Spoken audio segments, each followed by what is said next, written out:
Yeah, I don't know whose box truck that is. Bro, it's Oklahoma. You can't be saying shit like that. You can't be saying I don't know whose box truck that is. Hey, I really don't. I know who it's not. It was parked next to the bus the other day. I thought you were going to It sell came that. and went a couple of times. I am. The guy came and talked to me. I just don't. I mean, I don't know. You know, it's like all he's got is Hot Wheels. No. I don't. If you want Hot Wheels, I got plenty of I them. don't need them. This is the Here's the Deal podcast, the Max Jeez. Baker Jr. story. We are back with episode 60 or 61 or 62. It's 61. Maybe. I think it's the Home Run King 61. You think it's the Roger Maris episode? Yeah. Too bad Roger Maris wasn't in a band. No, but I watched him. You got to see him live in Yes. person? On television. On television. You know. When you were a kid? Yeah. Were the Yankees your team? Or was that just because that was the only team really shown on television back then? Babe Ruth. You know, it's always been Yankees, Red Sox. You know, but then here comes Texas. Yeah, you're Hey, listen. Okay, so which one is it? Where do your loyalties lie? Are you an Astros fan or are you a Rangers fan? Depends on what highway I'm on. or which venue you have people working Right. in. Well, Now, if you have people working in both venues. Here's the thing. I'm a fan of both. Good thing one's American League and the other's National League. I don't think they are. Are they both in the same I league think now? so. Is Houston an American League team now? I think so. You know, and plus too, they do a series, I guess, twice a year where they play down there. Well, yeah, there's And then interleague play. There's been Yeah. interleague play for a while. But I don't. I think they're on the same. You know. Well, So which one pays better? Better not say. better not say. It's not about. Listen, it's not about pay. It's just about being able to go to work. There you go. You know. So which one works you more? The Rangers or the Astros? It's equal. You know. How Equal, diplomatic of you, Max. they're an equal opportunity employer, and I love it. Actually, they are. I mean, we've been to both places, and they're great people to work with. well, and I'm blessed to be part of it. I really am. and Nolan Ryan pitched for both teams. Yes. You know, and There I you go. mean, listen, everything's big in Texas, and including Buc-ee's. Everything's hot in Texas. Still trying to get that Buc-ee's endorsement for the podcast. Yeah, it's Bucky. You know, Hey, maybe we should go to Buc-ee's and do a podcast from Buc-ee's. we should. Have you seen the people that are doing the setup concerts? Just We might have to- pop up we might- shows listen. in Buc-ee's parking lots. We might have to do that. You know, Gonna have to get the bus fixed. Do you have the bus fixed? no, I've got parts ordered and just waiting on your dude. You know, that narrowed it down to that's it. Narrowed it down to let's order a brand new one. Brandon Vickery, you And were just he called out. he found one just like it. Talked to the people that got the idea to do it. So You the know, problem's in the yeah, wiring, right? Right. And then from there we go to the fuel line and the tires. If you'd have just listened to the fact checker to begin with, I said that's where it was, didn't I? No, I mean you know you have to see what you got to do. You know. So with this podcast, we've also had to pay tribute to some people from your past who've passed on. And with this episode, there is another person who's a big part of your story and your history that passed on a couple weeks ago. Yeah. So tell me about Barney. Well, it's more than Barney. It's the whole family. You're right. But Barney did pass away. But what was his name? His name not Barney. It's not. but he didn't like people to say it. I know. So you want me to say it? I want you to say his Listen. name, and then I'll tell you how it all came about. Well, now there's no repercussions. Yeah. Oh yes, there is. Yeah. It's Barney. No, Carla's still here. Carla Yeah. will come and get me. His wife. It's Lee Boyd White. Right, but AKA Barney, badass. Everyone knows him as Barney. Yeah, badass. Barney and Carla. So what happened was it all goes back to Choice Music, and Choice Music was over here on Western. There was The very first Choice. very first Choice Music, and a couple doors down was this thing called Dan's Hamburger Stand, Old Time Diner on Western. Full of Coca-Cola paraphernalia. So it was a really cool place. It's like a And it's still open, right? It's still still open. down. Is it still there in yes, that same Yeah. spot? Yes. And so I used to go over there and eat a lot. I mean, like, it was right next door to my store. Let's go record a podcast in there. We can. We can. And so what happened was, And this was like 30 years ago, yeah. right? Josh So is back here going, yes, let's do that. Yes. so then I, the lady her name was Carla. She ran the place. And so she would say, why don't you she started bringing my food down. And so, Because you almost lived out of your store at that point because that was your only I source was of living income. at my parents', but I was sleeping in the store in the back, and just trying to get something going. And we became friends. And then well, what do you do? And it's like we do concerts as well, and we were always looking for good people and looking for people. And so, well. Maybe I can help you, and in my mind, I'm thinking, okay, this girl's running a cash register at this restaurant this late. She was a girl, and, we became friends. It wasn't like, anything else other than another friendship. And didn't she start watching Austin for a while? Yeah, and that was when Austin was a baby, and she helped me with him. And so, you always need a good box office person. Mm-hmm. And when she's you're doing reliable. shows. Here's And, another thing. She's reliable and honest. Right. And that's hard to find. And so I started using her as a box office person. And, the good thing about using her was nobody knew who she was, And so from there... And her money balance. Yeah, and her money bounced to a T.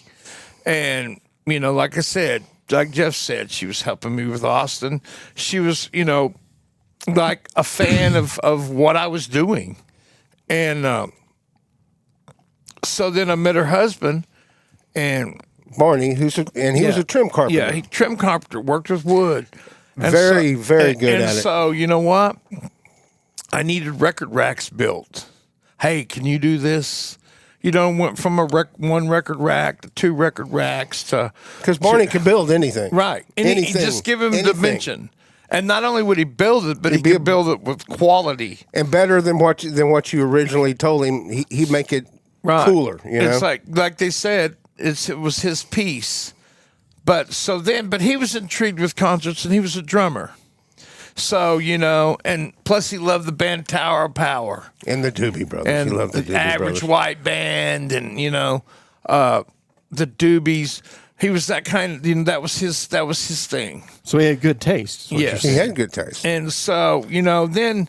And he was the same age as you and Ronnie. And then he figured out that, hey, there's these old boys, Ronnie Simpson, Jeff, just Brian, just name a whole bunch of them, Carrie. We were all doing shows and all this, and he just fit right in. Well, I remember I was running shows, and you came to me and said, hey,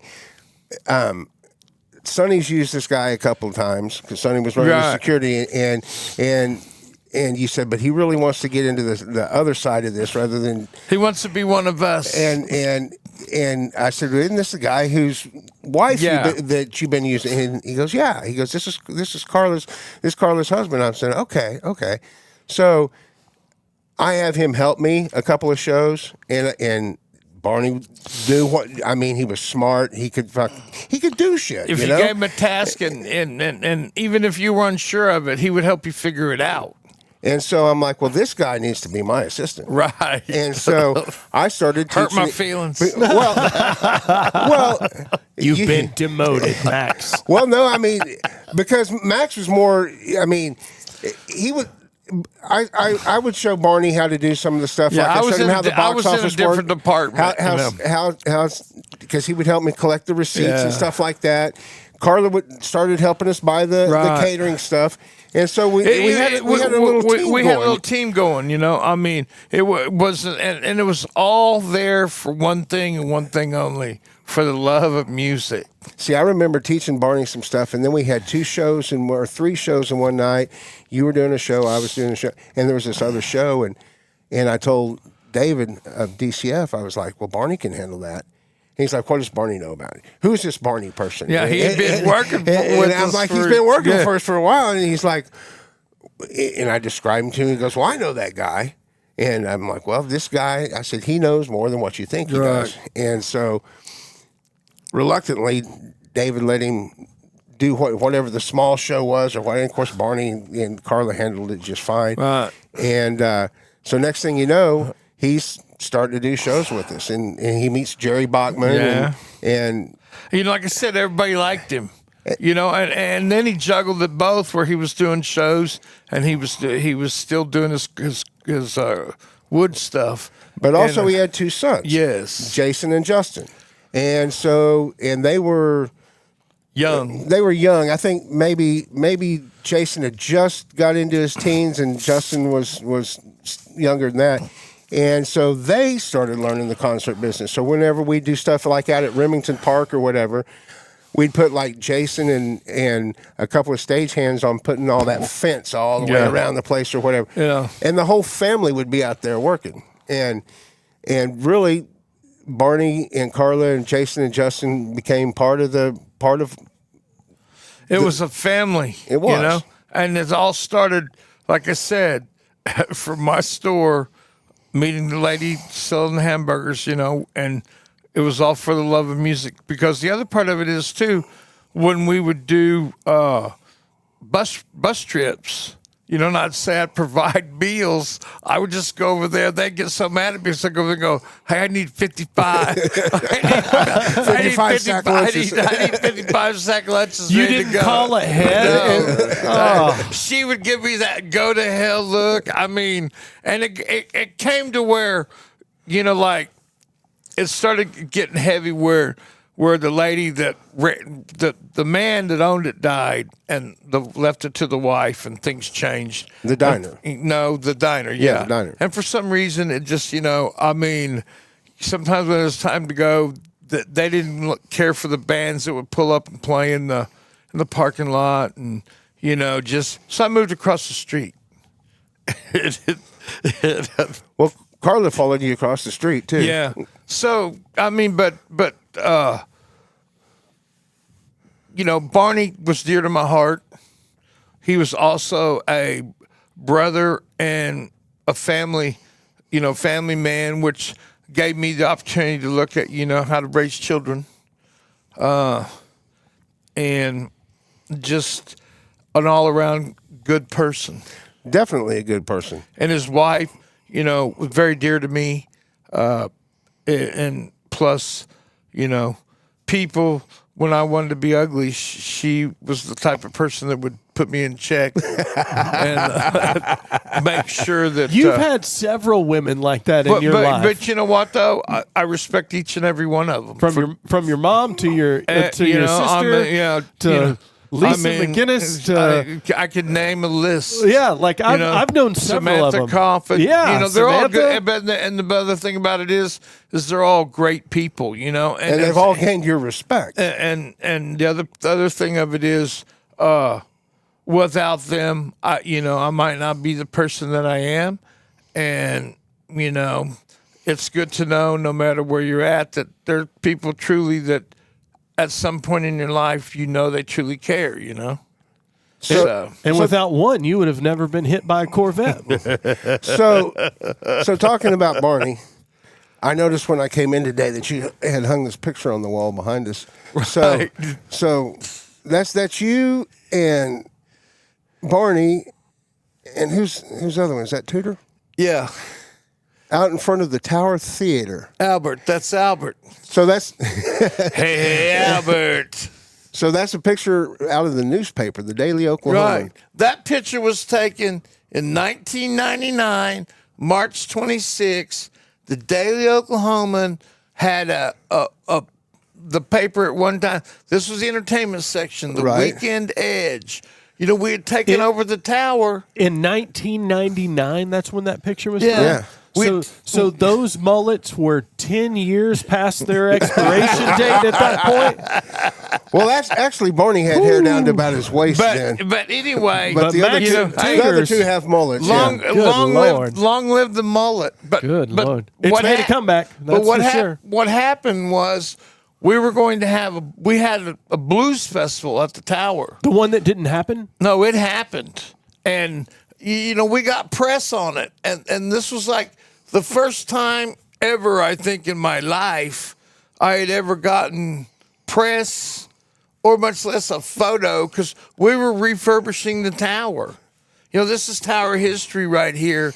It had set for so long, and the difference between the tower today and the tower then is we didn't have the money to make it what the tower is today. But as I walked in and saw Yellow Wolf, that place is very dear to me because it looks like the vision that we had when we had it. The funniest part about Oklahoma City and the music scene to me, Max, has been how metal in Oklahoma City has been very geographical depending on what year it is. Meaning you were doing shows and there wasn't a lot of heavy metal promoters or anybody taking the chance besides you. Right. Like, DCF, we were doing them together. Because you guys were doing them together. But outside of that group, there wasn't really people doing heavy metal. So when you look at it, it was very geographical. Like wherever you were booking shows, whether it be off of 10th, or your club on North May, or the Diamond Ballroom, or the Tower Theater, there wasn't really a national metal scene unless there was a venue that you were working at that particular time.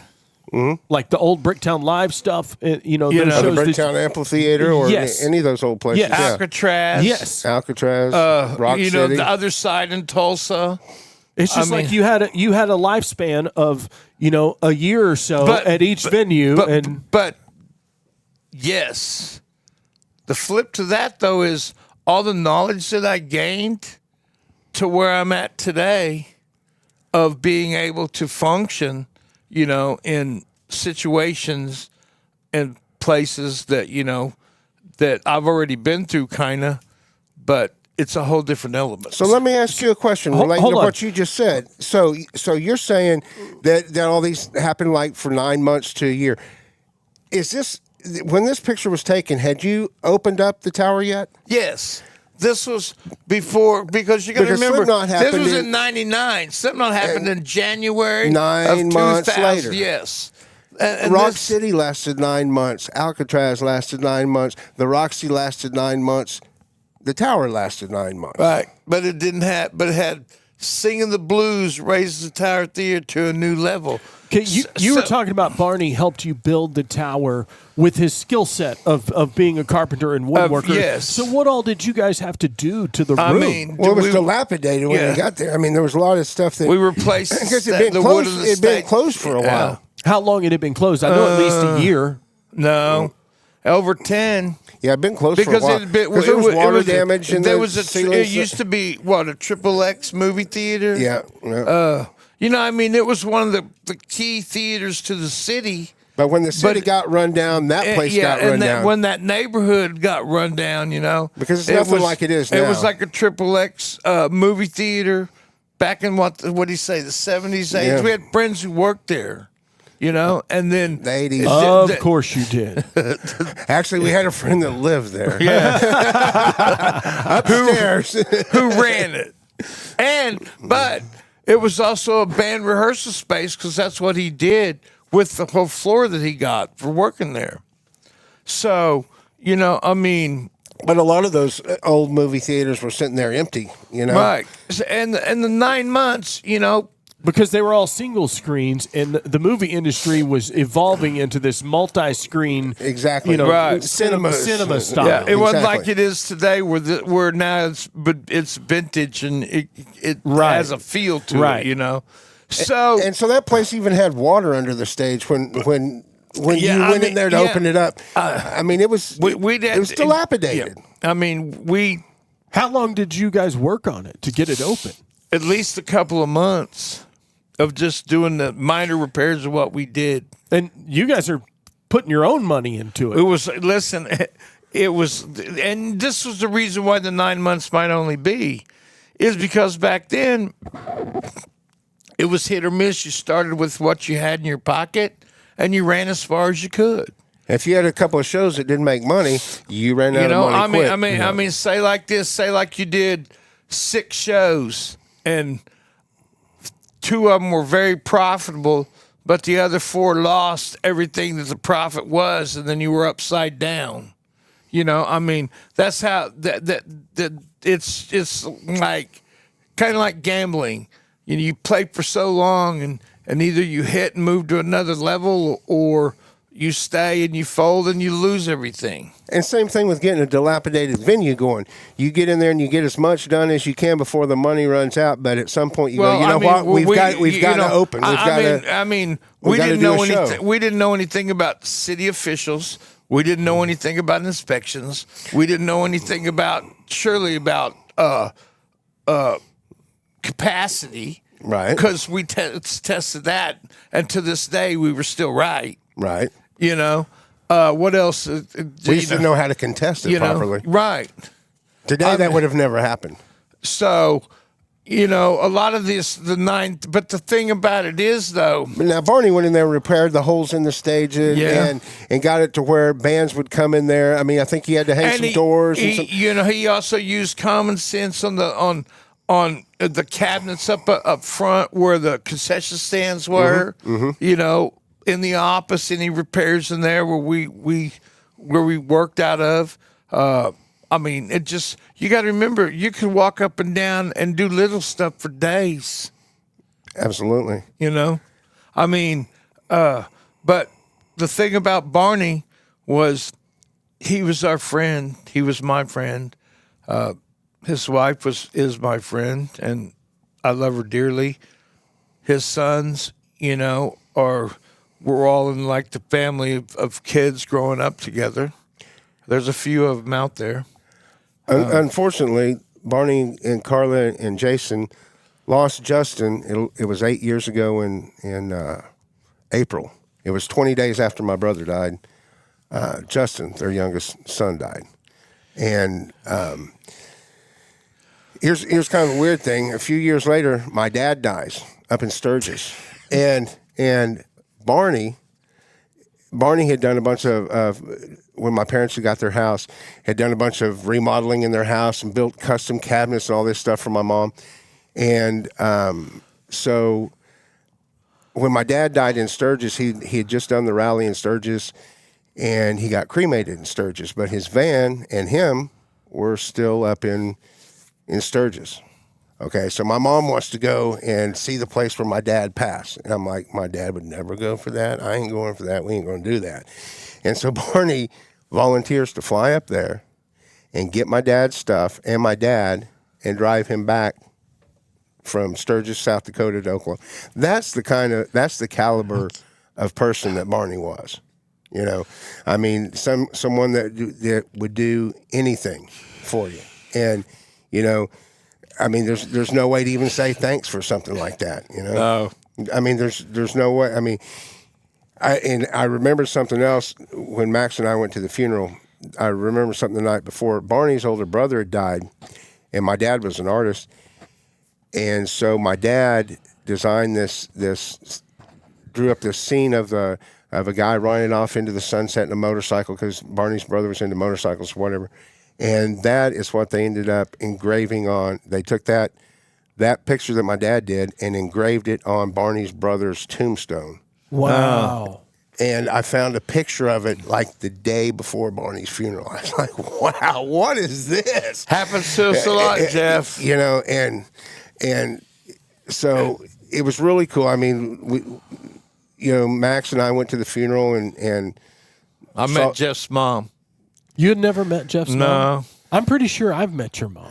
Well, you know, She said I cussed too much. well, first of all, she gave you a pass on being in the lobby and doing business in the lobby of a church, which I wasn't doing business. the hell you weren't. The hell you weren't. Did someone take money out of their pocket, $100 bills, and give it to you, or was it vice versa? Vice versa. Okay, so you took $100 bills out of your pocket. No, dude, I take the fifth. I don't remember. Okay, so maybe that didn't happen. but then you were cussing in the lobby of the church. Cussing. Well, yeah. When you say shit and fuck and stuff like that, Oh, you're not supposed to say. You're not supposed. My mom didn't say anything to you that your mom would have said if she was standing there. Okay, just let me know this. Was it similar to the Blues Brothers going in to see the nun for the, right after Jake and Elwood, got from the prison? I only had one place to sit. Just come in and turn right.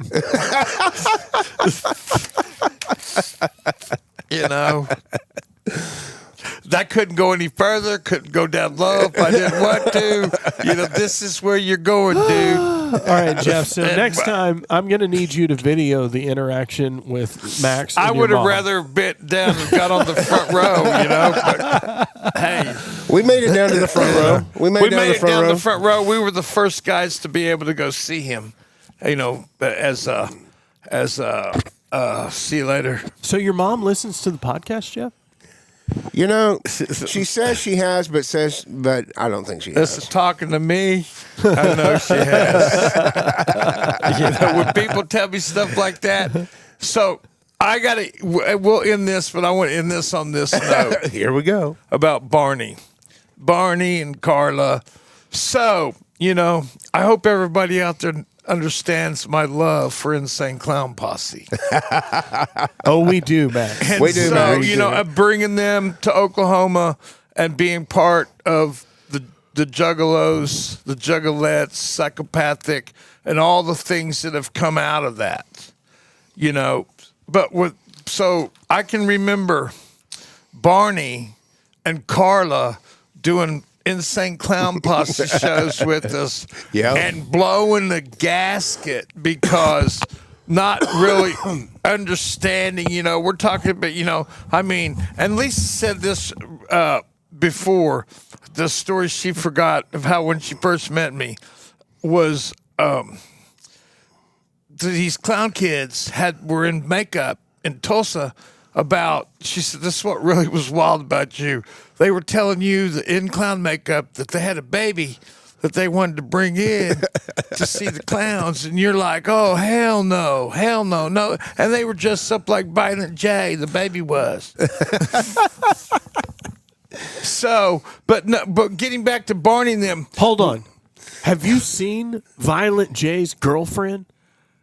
No. He's hooked up with this 24-year-old OnlyFans model that he just started messaging on Instagram who had no idea who the clowns were. Oh, she didn't know what a juggalo or a juggalette or a juggaho is? But she does now. He's on tour doing Wizard of the Hood. He's 55. But hey, more power to him.